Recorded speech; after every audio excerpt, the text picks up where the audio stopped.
We all know that the government has mastered the art of wasting taxpayers' money, but this is a visual reminder. Hundreds of thousands of dollars worth of camper trailers intended for homeless during the pandemic have been sitting empty in a city parking lot for 3 years. Not a single homeless person has ever slept here. I mean, here these things are sitting right here.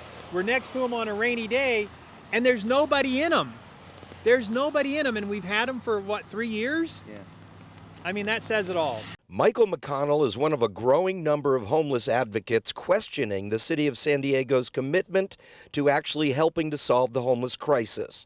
With a record number of people living on the streets and a mayor who claims it's his #1 priority, these empty trailers tell a different story. Now, let's face it, homelessness was around before Todd Gloria became mayor, but he is the one who has stepped up and said he is doing everything that he can do on this issue.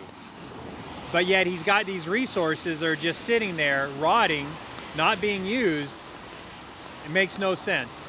As politicians do when their mistakes go public, there's a lot of finger pointing and assigning of blame. Todd Gloria's people point the finger at the former mayor, Kevin Faulconer. Of course, he hasn't been in office for more than 2 years. No, that doesn't make any sense. Gloria is the mayor of our city. He needs to be aware of what's going on. He has an entire staff that should be working on this. So it makes no sense at all to be passing the buck off to the previous administration. But almost 3 years later, it appears there is finally a plan for these empty trailers. The nonprofit Jewish Family Services has agreed to provide services for homeless people who will eventually move in. We understand this area will also be the next safe parking lot for people who live in their cars. Well, it looks like they're set up to house people at this point, and they're going to open it, sounds like, in conjunction with a safe parking lot.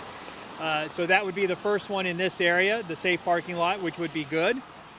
To have these part of it, to actually have some great shelters like these, this is great. Long overdue, but a small step in the right direction. According to homeless advocates, much bigger steps need to be taken if the mayor wants to be taken seriously about his #1 priority. This is really just the latest in the dysfunction or incompetence at City Hall under Mayor Gloria.